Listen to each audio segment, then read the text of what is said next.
Hi friends, అడవి ఒడ్డున ఉన్న ఓ చిన్న గ్రామం. ఆ గ్రామంలో జాస్మిన్ అనే అందమైన అనాథ అమ్మాయి ఉండేది. జాస్మిన్ జీవితం చాలా సామాన్యంగా, సరళంగా సాగేది. ఆమె గ్రామంలో ఆవుల పాలు అమ్ముకుంటూ బతుకు సాగించేది.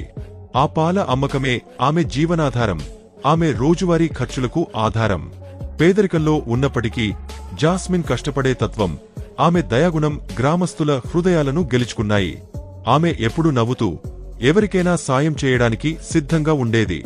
జాస్మిన్ లాంటి దయాగుణం, నిస్వార్థ సేవాభావమున్న అమ్మాయిని కన్నులారా చూడలేం అని గ్రామస్తులు గుండెల నిండా మెచ్చుకునేవాళ్లు. ఒక పొద్దున సూర్యుడు కొత్తగా ఉదయించిన సమయంలో జాస్మిన్ తన పాలకుండీలో పాలు నింపుకుని అడవి దారిలో నడవడం మొదలుపెట్టింది. చుట్టూ పక్షుల కిలకిల కిచకిచలు, చల్లని గాలి వీస్తోంది. అడవి ఆమెను పలకరిస్తున్నట్లు అనిపించింది.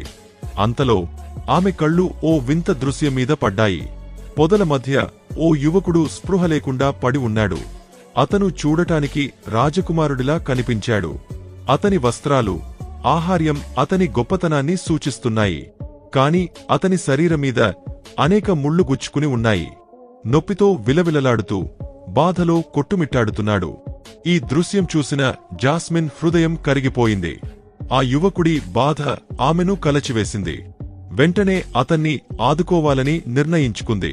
అతని దగ్గరకు చేరుకుని జాస్మిన్ ఆందోళనతో, ఏమైంది నీకు? ఈ ముళ్ళు నీ శరీరంలో ఎలా గుచ్చుకున్నాయి అని అడిగింది. నొప్పితో వణుకుతూ ఆ యువకుడు మెల్లగా చెప్పాడు, నేను ఓ రాజకుమారుడిని. కాని నాకు శాపం తగిలింది. ఈ ముళ్ళు నా శరీరంలో ఉన్నంతకాలం నేను ఈ అడవి నుంచి బయటపడలేను. ఎవరైనా దయతో ఈ ముళ్లను తీస్తేనే నాకు విముక్తి లభిస్తుంది. ఆ మాటలు వినగానే జాస్మిన్ మనసులో ఓ నిశ్చయం బలపడింది. ఆమె ఏమాత్రం ఆలోచించకుండా అతనికి సాయం చేయడానికి ముందుకొచ్చింది. తన పాలకుండీని ఒక పక్కన పెట్టి జాస్మిన్ భయం, సంకోచం లేకుండా ముళ్ళు తీయడం మొదలుపెట్టింది. ప్రతి ముళ్ళు లోతుగా గుచ్చుకుని ఉంది. వాటిని తీయడం అంత సులభం కాదు. ఒక్కో ముళ్ళు తీస్తున్నప్పుడు యువకుడి నొప్పి ఆమెను కలచివేసేది. కాని జాస్మిన్ వెనక్కి తగ్గలేదు. రాత్రింబవళ్లు, రోజుల తరబడి అతని సాయంలో మునిగిపోయింది. ఇంటికి వెళ్లడం కూడా మర్చిపోయింది. ఆమె కుటుంబం, గ్రామస్తులు ఆందోళనలో మునిగిపోయారు. అడవిలో ఏదో జంతువు జాస్మిన్ను తినేసిందేమో అని భయపడ్డారు. కాని జాస్మిన్ మనసులో ఆలోచనలు లేవు. ఆ యువకుడి బాధ తగ్గించడమే జాస్మిన్ లక్ష్యంగా పెట్టుకుంది. రోజులు గడిచాయి. ఆమె అలసిపోయినా మనసు మాత్రం అతని నొప్పిని తీర్చాలనే ధ్యాసలోనే ఉంది. చివరకు కొన్ని రోజుల కష్టపడిన తర్వాత యువకుడి శరీరంలో సగం ముళ్ళు తొలగిపోయాయి. అతను కాస్త ఊపిరి పీల్చుకున్నాడు. కాని ఇంకా పూర్తిగా కోలుకోలేదు. అతని కళ్లలో ఇంకా నొప్పి, అస్వస్థత కనిపించాయి. ఆ సమయంలో యువకుడు జాస్మిన్తో, నీవు నాకు చేసిన సాయం అపారం. నీ దయాగుణం ముందు నేను రుణపడి ఉన్నాను. నీవు ఏం కోరుకున్నా నీ కోరికను నెరవేర్చడానికి సిద్ధంగా ఉన్నాను అన్నాడు. జాస్మిన్ మృదువుగా నవ్వి, నాకు నీ దగ్గర ఏ బహుమతులు, గౌరవాలు అవసరం లేదు. నీ బాధ తగ్గడం చూస్తే చాలు, అదే నాకు సంతోషం అంది. ఆమె మాటల్లో నిస్వార్థం, సరళత ప్రతిఫలించాయి. ఆమె హృదయం లోకంలో దాగిన ఆభరణంలా మెరిసిపోయింది. ఒక నెల గడిచింది. జాస్మిన్ కష్టపడి యువకుడి శరీరంలో దాదాపు అన్ని ముళ్లను తీసేసింది. ఇప్పుడు కేవలం అతని కళ్లలో గుచ్చుకున్న ముళ్ళు మాత్రమే మిగిలాయి. ఈ ముళ్ళు తీయడం అంత సులభం కాదు. ఒక్కో ముళ్ళు జాగ్రత్తగా తీయాలి, లేకపోతే అతని కళ్లకు హాని జరిగే ప్రమాదముంది. జాస్మిన్ మనస్సులో ఈ బాధ్యతను గుర్తించింది. అదే సమయంలో సుధ అనే ఓ సామాన్య అమ్మాయి అడవిలోకి వచ్చింది. సుధ జాస్మిన్ను చూసి, నీవు ఎంత కష్టపడుతున్నావు? నీ దయాగుణం చూస్తే ఆశ్చర్యంగా ఉంది. అలసిపోయి ఉంటావు కదా, కాస్త విశ్రాంతి తీసుకో, నేను నీకు సాయం చేస్తాను అంది. జాస్మిన్ ఆమె మాటలను నమ్మి, సరే సుధ, కాని జాగ్రత్తగా ఉండు. ఈ చివరి ముళ్ళు తీయడం చాలా కష్టం. అతని కళ్లకు ఏమీ కాకుండా చూడాలి. నేను త్వరగా వస్తాను అని చెప్పి కాస్త విశ్రాంతి కోసం వెళ్ళింది.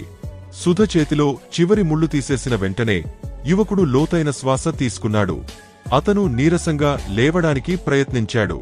అతని కళ్లలో మళ్లీ చైతన్యం కనిపించింది. అతను సుధతో, నీవు నన్ను బతికించావు. నీకు ఎప్పటికీ కృతజ్ఞుడిని. నీవు ఏం కోరుకుంటే అది ఇస్తాను అన్నాడు. జాస్మిన్ కాసేపటికి తిరిగి వచ్చింది. యువకుడు ఇప్పుడు పూర్తిగా కోలుకున్నాడు. అతను సుధతో మళ్ళీ, నీవు నన్ను కాపాడావు, నీ కోరిక ఏదైనా నేను తీరుస్తాను అన్నాడు. సుధ నవ్వుతూ, నేను నీ రాణి కావాలనుకుంటున్నాను అంది. రాజకుమారుడు ఆమె మాటలకు నవ్వి, సరే, నీ కోరిక నెరవేరుస్తాను అన్నాడు. ఈ దృశ్యం చూసిన జాస్మిన్ హృదయం బద్దలైంది. రోజుల తరబడి ఆమె కష్టపడింది, అతని బాధను తన బాధగా భావించింది. కాని ఇప్పుడు సుధ అతని కృతజ్ఞతను, గౌరవాన్ని తన సొంతం చేసుకుంది. నా దయకు, నా కష్టానికి ఇదేనా ప్రతిఫలం అని ఆమె మనసు బాధతో నిండిపోయింది. ఆమె ఏమీ మాట్లాడకుండా తన పాలకుండీని తీసుకుని అడవి దారిలో నడవడం మొదలుపెట్టింది.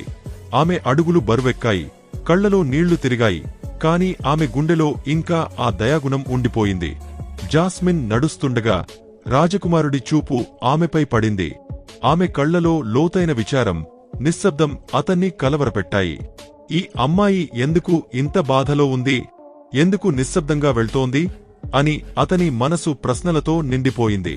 అతను సుధను అడిగాడు, అమ్మాయి ఎవరు, ఎందుకు అంత నిశ్శబ్దంగా, విచారంగా వెళ్తోంది అనికని సుధ అబద్ధం చెప్పి, ఆమె ఓ పేద పాలమ్మే అమ్మాయి, నేనే నీకు సాయం చేశాను, అన్ని కష్టాలు నేనే పడ్డాను, ఇప్పుడు నీవు నాకు చెందినవాడివి. సుధ మాటలు రాజకుమారుడికి నమ్మశక్యంగా అనిపించలేదు. అతని మనసులో సందేహం మొదలైంది. కాని ఆ క్షణంలో ఆలోచించలేకపోయాడు. అతను రాజభవనానికి తిరిగి వెళ్లాడు. కాని జాస్మిన్ గురించి ఆలోచనలు మాత్రం అతన్ని వదలలేదు.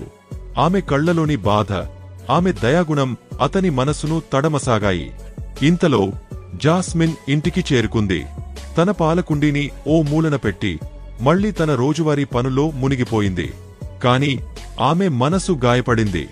తన దయకు, కష్టానికి సరైన గుర్తింపు రాలేదని బాధపడింది. అయినా ఆమె తన సరళ జీవితంలో ముందుకు సాగింది. కొన్ని రోజులు గడిచాయి. రాజకుమారుడి మనసులో జాస్మిన్ గుర్తులు మళ్లీ మళ్లీ కలవరపెట్టాయి. ఆమె కళ్లలోని బాధ, ఆమె దయాగుణం అతన్ని వెంటాడాయి. అతను మళ్లీ సుధను అడిగాడు, ఆ అమ్మాయి నాకు సాయం చేసిందా? సుధ మళ్లీ అబద్ధం చెప్పింది. లేదు, ఆమె అటూ ఇటూ తిరిగింది. నేనే నీకు సాయం చేశాను, నేను అబద్ధం చెబుతానని అనుకుంటున్నావా అని చెప్పింది. రాజకుమారుడు ఆమె మాటలు విన్నాడు.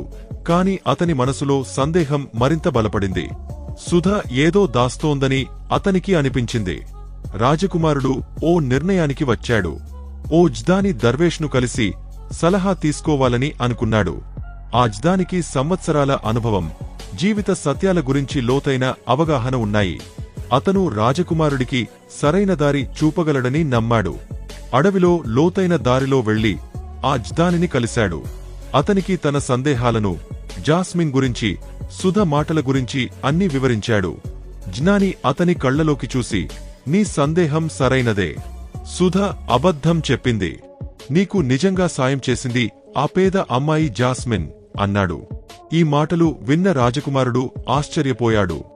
సుధ తనను మోసం చేసిందని అర్థమైంది. రాజభవనానికి తిరిగి వచ్చిన అతను సుధ లోభాన్ని గమనించాడు. ఆమె ఖరీదైన వస్త్రాలు, ఆభరణాలు అడుగుతూ రాణిగా గౌరవం పొందాలని కోరుకుంది. రాజకుమారుడు అన్ని పనులు పక్కన పెట్టి జాస్మిన్ కోసం గ్రామాలు తిరిగాడు. ఆమె గురించి అడిగి తెలుసుకున్నాడు. చాలా రోజుల తిరుగుడి తర్వాత ఓ వృద్ధుడు, జాస్మిన్ ఈ గ్రామంలో పాలు అమ్మే పేద అమ్మాయి, ఆమె దయాగుణం గురించి ఈ గ్రామంలో ఎవరిని అడిగినా చెబుతారు అని చెప్పాడు. రాజకుమారుడు జాస్మిన్ చిన్న గుడిసెకు చేరుకున్నాడు. ఆమె ముందు తలవంచి, జాస్మిన్, నన్ను క్షమించు, నీ కష్టాన్ని, నీ దయను నేను గుర్తించలేకపోయాను, నీవే నా నిజమైన సహాయకురాలివని ఇప్పుడు అర్థమైంది అన్నాడు.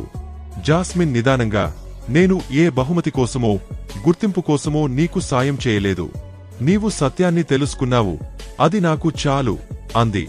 ఆమె మాటల్లో నిజాయితీ, సరళత ప్రతిఫలించాయి. రాజకుమారుడు మళ్లీ, జాస్మిన్, నీవు నా రాణి అవుతావా అని అడిగాడు. జాస్మిన్ అతని కళ్లలోకి చూసింది. అతని మాటల్లో సత్యం, గౌరవం కనిపించాయి. ఆమె సన్నగా నవ్వి, నీ సాయానికి కృతజ్ఞతలు, కాని నేను నా సామాన్య జీవితంలోనే సంతోషంగా ఉన్నాను, నీవు వెళ్ళి నీ ప్రజలకు మంచి రాజు అవు అంది. రాజకుమారుడు రాజభవనానికి తిరిగి వచ్చాడు. సుధ నిజస్వరూపాన్ని బయటపెట్టాడు. ఆమె లోభాన్ని, అబద్ధాలను రాజ్యం ముందు బహిర్గతం చేశాడు. ఆమెను రాజభవనం నుంచి తరిమేశాడు. ఆమె మళ్లీ రాజభవనం గడప దాటకుండా చూశాడు. అతను తన జీవితాన్ని ప్రజల సేవకు అంకితం చేశాడు. గ్రామాలు తిరిగి పేదలకు సాయం చేశాడు. తన రాజ్యాన్ని నీతి, సత్యం, దయమీద నడిపించాడు. అతని కష్టం, నిజాయితీ రాజ్యాన్ని సమృద్ధిగా మార్చాయి. ప్రజలు అతన్ని న్యాయవంతుడైన, దయాగుణం గల రాజుగా గౌరవించారు. అతని కీర్తి దూరదూరానికి వ్యాపించింది. అయినా అతని మనసులో జాస్మిన్ నవ్వు, ఆమె దయాగుణం ఎప్పుడూ గుర్తుండిపోయాయి. ఆమె సరళత, నిజాయితీని మర్చిపోలేకపోయాడు. ఆమె గురించి ఆలోచనలు అతన్ని నిద్రపోనీయలేదు. చివరకు తన భావాలను ఆపుకోలేక మళ్లీ జాస్మిన్ను కలవాలని నిర్ణయించాడు. రాజవస్త్రాలు వేయకుండా సామాన్య వస్త్రాల్లో ఆమె సరళతతో ఒకటవ్వాలని అనుకున్నాడు. జాస్మిన్ గుడిసె దగ్గరకు చేరుకున్నాడు. ఆమె ముందు వినమ్రంగా, జాస్మిన్, నిన్ను మార్చడం నా ఉద్దేశం కాదు. నీ సరళతలో నీతో జీవితం గడపాలనుకుంటున్నాను. నీవు నాతో కొత్త జీవితం మొదలు పెడతావా అని అడిగాడు. జాస్మిన్ మొదటిసారి అతని కళ్లలోకి గాగంగా చూసింది. అతని మాటల్లో సత్యం, హృదయం కనిపించాయి. ఆమె సన్నగా నవ్వి తన సమ్మతిని తెలిపింది. త్వరలోనే రాజ్యం మొత్తం వాళ్ల వివాహ వేడుకను ఘనంగా జరుపుకుంది. ఈ వివాహం కేవలం ఇద్దరు వ్యక్తుల కలయిక కాదు, సరళత, రాజనీతి, బాధ్యతల సమ్మేళనం. జాస్మిన్ సరళత, దయాగుణం ప్రతి నిర్ణయాన్ని మానవీయం చేశాయి. రాజకుమారుడి బలం, విజ్ఞత ప్రతి పథకాన్ని విజయవంతం చేశాయి. వాళ్ల కథ సత్యం, దయ, కష్టం యొక్క గొప్ప ఉదాహరణగా నిలిచింది. ఈ కథ రాజ్యంలో తరతరాలుగా చెప్పుకునే స్ఫూర్తిగా మారింది. జాస్మిన్, రాజకుమారుడు కలిసి రాజ్యాన్ని న్యాయం, దయ, సమృద్ధి దిశగా నడిపించారు. వాళ్ల ప్రేమ, సేవాగుణం రాజ్య ప్రజల హృదయాల్లో చిరస్థాయిగా నిలిచిపోయాయి. ఫ్రెండ్స్, ఈ వీడియో మీకు నచ్చిందా? వీడియో నచ్చితే లైక్ చేయండి మరియు ఇలాంటి మరిన్ని వీడియోలు చూడడానికి మా ఛానల్ని సబ్స్క్రైబ్ చేసుకోండి. దాంతో మా వీడియోస్ అన్ని మిస్ కాకుండా మీరే ఫస్ట్ చూడవచ్చు.